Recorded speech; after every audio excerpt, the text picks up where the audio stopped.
Welcome to the Cooldown Room with your host, Skye Upshall, an F1 podcast where we talk all things Formula. So welcome. It is episode 2 of the Cooldown Room, and I'm very excited to be back. It is cold today. I just had to start that off because I've got the heating on full. I'm actually in a blanket. Yep, it's that cold. I'm in my sister's studio, her music recording studio. It's very cool in here, but it is cold. So I've put the heating on and hopefully it'll warm up over the course of this podcast because I am freezing. I want to say now, I sound weird today because I have been ill. This is like the third time in like a month, just over a month, that I have been ill. It's like a cold style thing, nothing to worry about, but it's been rough and I'm still feeling it in my voice. So I don't sound like the usual Skye at all. But just got to roll with it. I couldn't not record this podcast just because of my voice. So yeah, we move. Anyway, so we're back for episode 2 of the Cooldown Room. And we have some very cool things to touch on today. Firstly, I wanted to take us back a little bit to the Brazilian Grand Prix. What a race that was. I absolutely loved it. It was so good. I wanted to look a little bit at the results because, of course, right at the start of the race, literally the race had not even started and Charles Leclerc is out. So literally the lap before the race, the formation lap where all the drivers go around, they warm up their tyres and then they drive into the correct grid position. And Charles Leclerc just comes off the track. It was a problem with his hydraulics. I'm sure we've all seen that video of him running up the hill, trying to find the way back to the paddock. And all these photographers are following him. I saw a very funny tweet saying it looked like Charles Leclerc was on National Geographic being filmed because he was some near extinct animal. So of course by the end of the race we had 6 DNFs, so we were left with 14 drivers.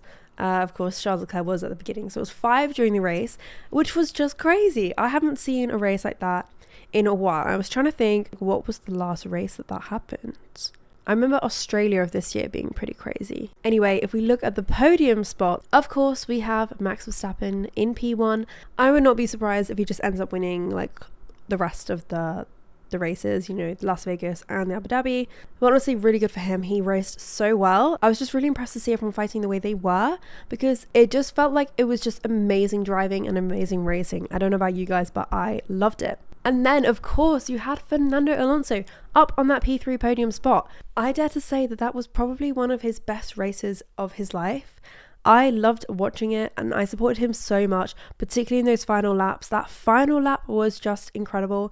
It was the most entertaining lap of the whole race. Of course, Checo came in so close behind him. I think it was 0.059 or something, which was just crazy. It was such good racing. Fernando did some serious defending. It felt like his car was 3 times the width of an F1 car, should be. With his defending, it was so good and so good to watch. Of course, I wanted to talk a little bit about Aston Martin because Lance Stroll started the race P3. He ended the race P5, so he did really well. He was well within the points and he had a good race. I don't think the start went that great for him, but he did do well in the end. But of course, that's pointing in the direction of Aston Martin finally getting their car back on track. So I read that the reason that their car is now back to being closer to where it was at the beginning of the season was because they have basically taken away some of their upgrades that they bought throughout the year, and the upgrades were doing the opposite of upgrading. It was literally downgrading the car. So they've taken those off, taken it back to what the car was at the beginning of the year or closer to what it was. And it seems to have worked. If this was them in Brazil, I wonder what they're going to be looking like in Las Vegas and also Abu Dhabi. I think it'd be quite exciting. It brings another team up into that top spot. We would have basically 4 teams fighting for podium places, which would be so cool. Wow. Red Bull, no doubt, will still win with Max Verstappen up top, but it's great racing, and that's what we love. We love the racing. Seeing McLaren, seeing Mercedes, seeing Red Bull, seeing Ferrari, seeing Aston Martin. Oh my god, no, there's 5 of them. There's 5. I've just miscounted. There would be 5 teams up top. That's half of them. That's insane. So there would be Red Bull, there would be Mercedes, Ferrari, McLaren and Aston Martin potentially fighting for those top positions. And it's so good to see. I love it. I literally love it. Mercedes did not have a good weekend. And of course, if it was the right track, their car is up there. But the track just didn't suit the car and they had some issues because George had to retire. I think it had a lot to do with the tyres. The tyres just didn't work on the car. The mediums weren't really working, but then the softs weren't really working. The hards weren't really an option. Do I think they're going to be doing well in the next race weekend, which is Las Vegas? No. I say that because there are a lot of like long straights in the Las Vegas circuit, and that doesn't really suit the car because Mercedes race pace comes around the corners and less around the straights. So I'm not sure they're going to have the same race pace that they have done over some of the weekends. But saying that, I could be mistaken, and you know, it could go really well for them. But yeah, they just didn't have a good weekend. And yeah, of course, George DNF'd. Lewis came P8. So even Lewis, without DNFing, still only gained like 3 points for the whole weekend. That's not great. You know, Mercedes have had some really amazing weekends and it just didn't go their way. Looking down the list even more, Daniel Ricciardo and Oscar Piastri, they ended up in P13 and P14. Of course, the first lap of the race was pretty crazy with various cars going into one another, and Oscar Piastri and Daniel Ricciardo were some of the cars that were affected by that. Other things happening, you know, cars going into them, tyres flying at them and stuff. And that meant that they had to have some work done while the red flag was out at the beginning of the race.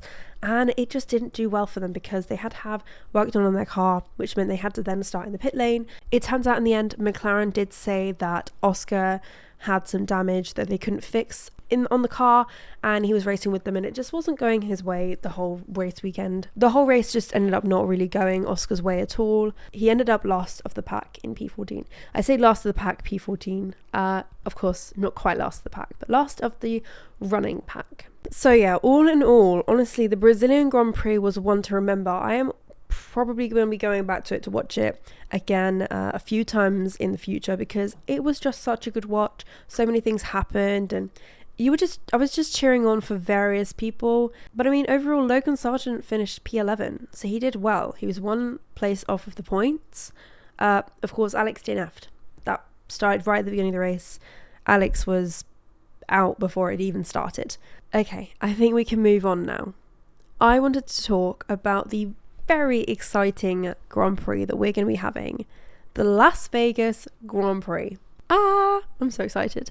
So I have done a lot of research and I'm excited to share it all with you because I'm very excited for this one, I have to say. Las Vegas, it's very controversial to go to yet another American state and put an F1 Grand Prix on. For the European viewers of F1, it seems like, of course, America are getting a lot of the kind of time in the race calendar. You know, they've got 3 races through the whole season, 1 in Miami, 1 in Texas, and then 1 in Las Vegas now. But I think Las Vegas kind of holds its own little area. Miami, Texas, really great races. I really enjoy those, to be honest. Miami is a bit more of a show, a bit more of a, you know, it's a bit of a central, it's a bit of an event. Texas is very much great track, great environment. It's the Americas. It's just America putting on an awesome race. Las Vegas is like literally just Las Vegas. I'm sure a lot of you already knew this, but I seem to have not. And for those of you who didn't already know, I'm going to educate you. F1 has already been to Las Vegas, and I didn't know. Okay, I'm going to take you through all the deets. Back in the early 80s, F1 travelled to Las Vegas, and they did 2 races there over 2 seasons. So it lasted 2 years, 1981 until 1982. Sounded like a great idea. A lot of it was to do with money, sponsors, big event, you know, America, Las Vegas. It kind of all makes sense in your head, like, oh yeah, like amazing sporting, and it's full of money, it's full of life, and it's all it does is put on a show. You know, Las Vegas is a show, and that's what the sport has to become when it goes there. But this circuit that they created for the Grand Prix was probably one of the worst F1 tracks ever. Full stop. Like, it was bad, and I'm going to take you through it a bit. So it was a temporary street track as a lot of them are, of course, this year is a temporary street track. You can't use a fixed circuit. It doesn't work in a city, of course, so it has to be a street circuit. So it was a street circuit of 3.6 kilometers long. I'm going to try and draw this picture in your head if you're listening. It kind of went up and then down, and then up again, and then down again, and then up again, and then down again, and then kind of connected at the bottom. So it was almost like a small comb. It was basically 5 hairpins and 7 straights. So the track literally just did not work. So right now, if you're able to, go ahead and get your phone or computer or whatever and look up the Las Vegas original circuit. Anyway, the next big news was the track was built on the very large car park of the casino hotel Caesar's Palace.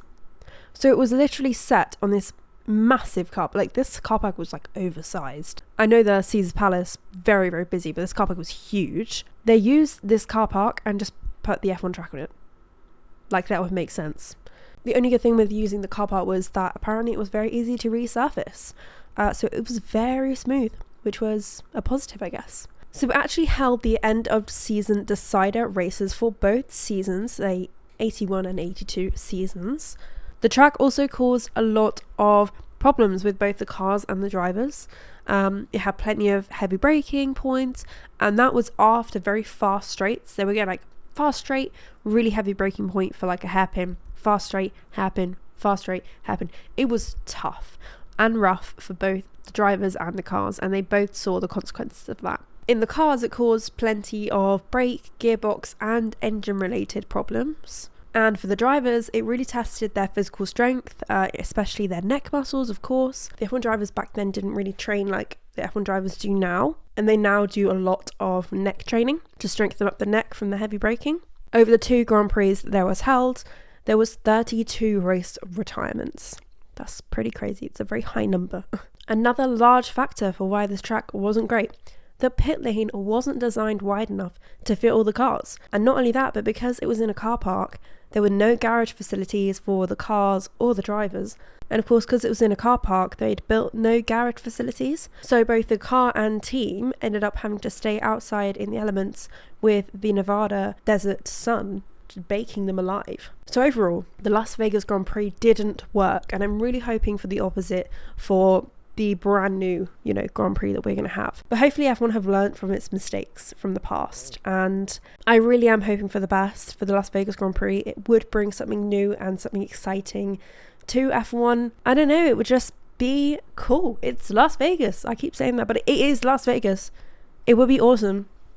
It will be awesome. I'm excited. So let's move on to the modern day Las Vegas Grand Prix. I want to run you through some stuff that's been happening and some stuff to look out for as well. So starting off, the track is a little over 6 kilometers long, so it's a pretty long track, and it's going to give us 50 laps for the Grand Prix. A very big thing with it being in Las Vegas is, of course, that over here in the UK and in Europe, it is going to be very early in the morning for us to watch the races and the sessions. And of course, complete opposite of that in Vegas, because it's that far away, it's going to be really late at night. So late at night, in fact, that some of the sessions are being held at midnight over there. And of course, over here in UK, that's going to be 8 a.m. and in Central Eastern Time, that's going to be 9 a.m. The Grand Prix race is also pretty early in the morning. It's at 6 a.m. here in the UK and 7 a.m. Central European Time. But I'm sure everyone will be getting up to watch it because it is very important and is a big spectacle to see. The only ones I might not be watching are free practice 1 and 3, as they are going to be held at 4:30 in the morning here in the UK. So I might have to miss out on those, going to be watching the highlights, but it will be interesting to see what happens over the course of the free practice. Of course, the teams gather so much information during that time, but it's also really important for the drivers. The drivers have never driven the track in real life. It's a street circuit, it's temporary, they can't just rock up to the track and drive it in any car. So the only time they would have driven it is, of course, virtually. So it is going to be so interesting to see what the drivers actually think of the track, seeing everything in real life, feeling the car in real life on the circuit. It is newly laid tarmac, so that should be quite nice for them. Of course, it's a big thing building an F1 track in the middle of Las Vegas. It's a big city full of different things, various cool things.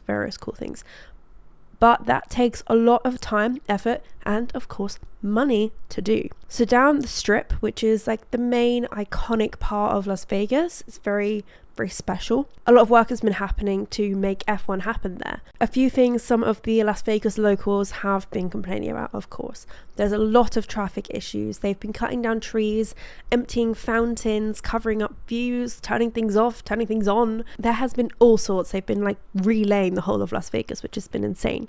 Crazy that they're doing all of that for one sport spectacle just over a couple of days, but I'm not complaining over here. It doesn't affect me, but I can understand, of course, those people in Las Vegas. It's going to be hurting, like maybe even businesses, like small businesses might be affected, but I assume that the trees they cut down will be replanted and re-put on the strip because that's pretty iconic.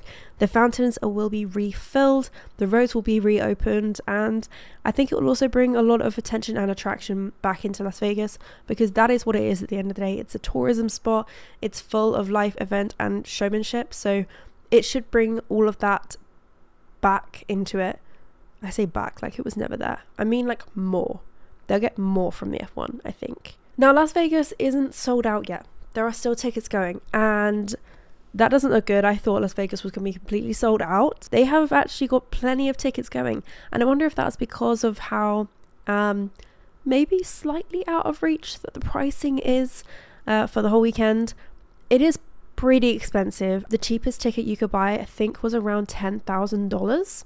So that wasn't looking particularly in reach for most people. I do know now that the prices have gone down slightly for various areas, but I know all of the tickets came with sort of packages. I think that was why they were so expensive. You know, they all came with kind of club access or various restaurant access, hotel access, viewing places. And there's lots going on. There's so many different packages that you can buy, like VIP packages. I was looking through some of the options, like, whoa, like people are actually going to be buying this. There were some that were worth like hundreds of thousands of dollars to get like special rooms in hotels and special like tables at restaurants. Like it was crazy and also amazing to see. But yeah, I really look forward to seeing how the weekend rolls out. I wonder how many fans are going to be there and how many like famous celebrity, like rich people are going to be there. In comparison, like you have got to have dollar to have gone there in the first place, so it's not just going to be like your everyday F1 fan going. One of the awesome things that I found that you could access with a ticket is something called the Skye bar. Okay, this is just awesome. Hear me out here. MGM Resorts, which is a place in Las Vegas, is going to be serving drinks in racing shoes at their Skye bar. So you can drink your cocktail out of a racing shoe. You can celebrate like Danny Rick. I think that just sounds awesome. Like what a cool idea.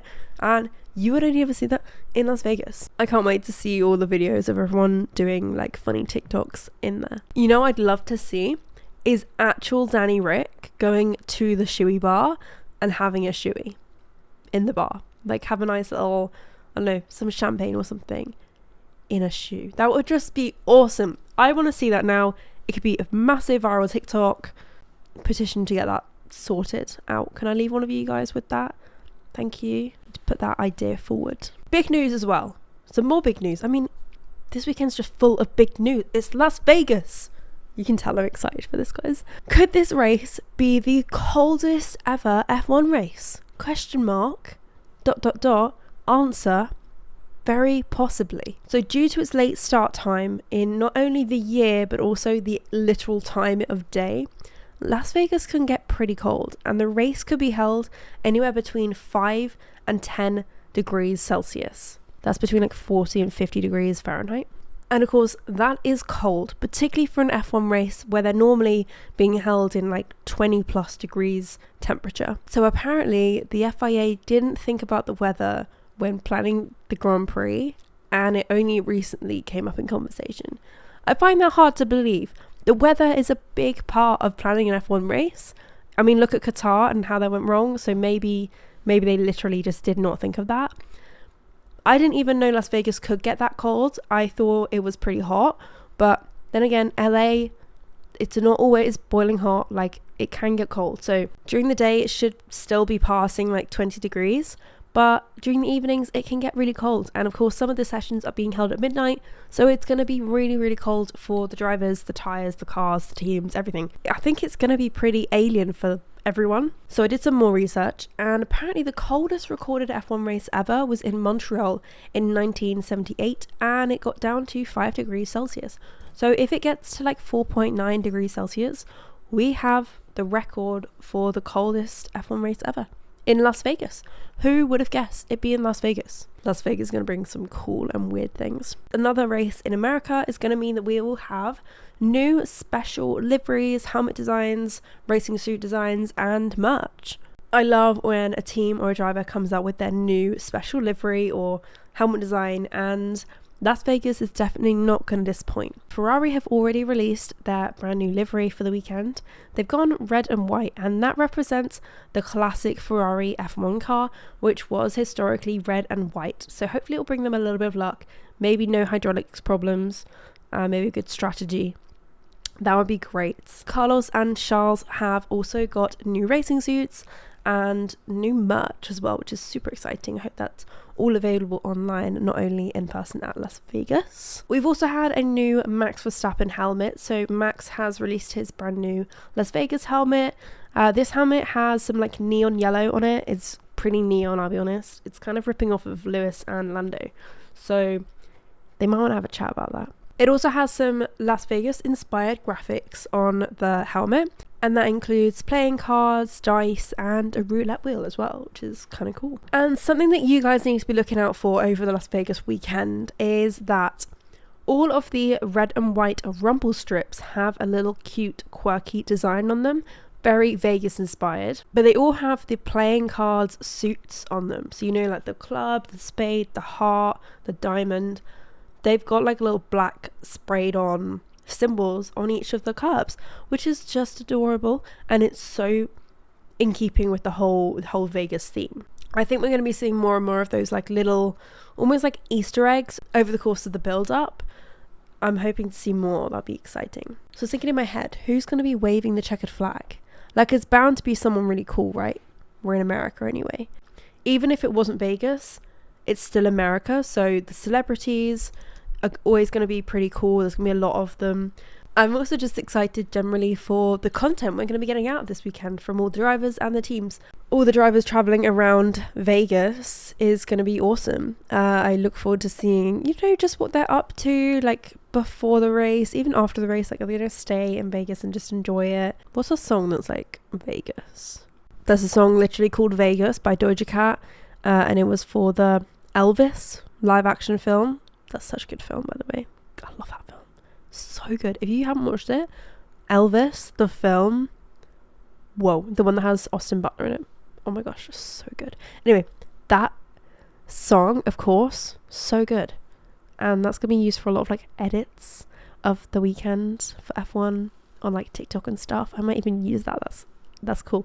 Thank you for helping me with that one. So of course, once Las Vegas is over, we have just one more F1 race of this year. That is in Abu Dhabi, as per usual.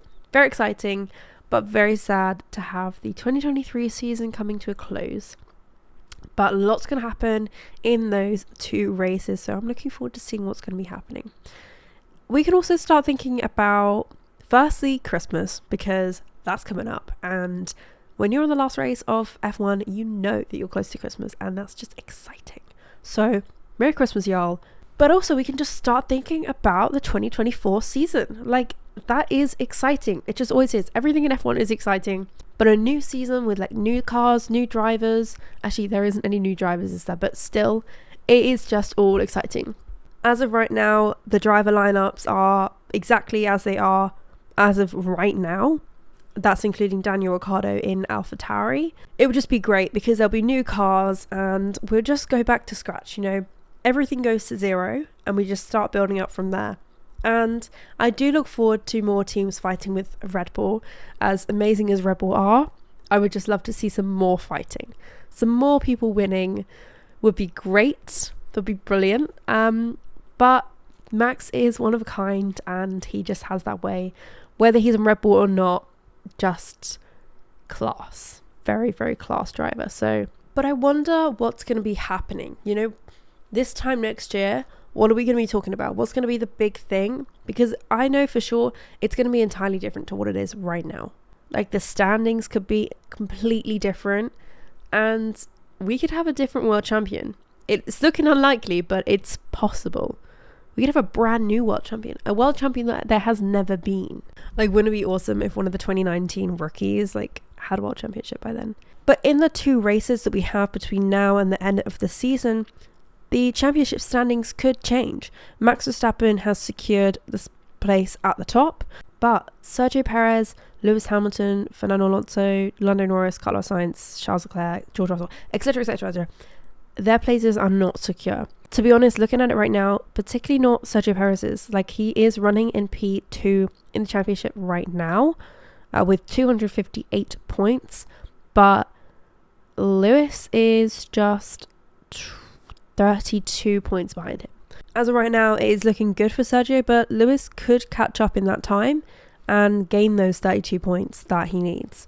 Sergio might have a good day and get some great points, or he could have a bad day.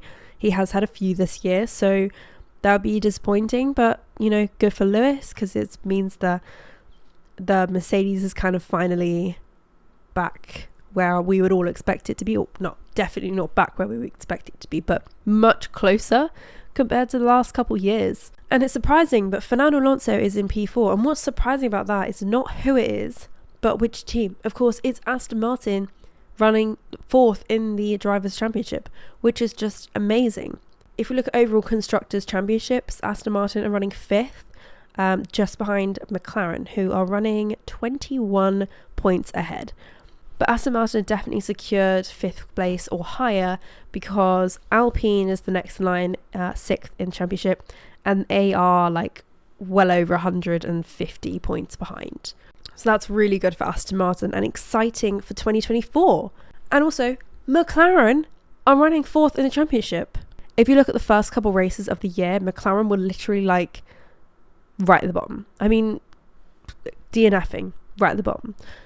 Now they're on the podium, close to winning. They haven't won yet. Lando Norris has not won yet.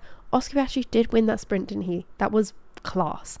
Lando still needs that win. McLaren still need that win, but they are looking so strong, and I'm just looking forward to seeing what's coming next year. So I definitely think we have much to look forward to over the next 2 races, and then the course of finding out lots of things with testing in February. So I think I'm going to wrap this one up here. Thank you so much for listening to another episode of the Cooldown Room. Please go check out all of my social medias. They are at skyeofficial, that's SKYEOFFICIAL, on pretty much every platform. That's TikTok, Instagram, and YouTube. So thank you for spending your time with me, and I shall speak to you very soon. Bye.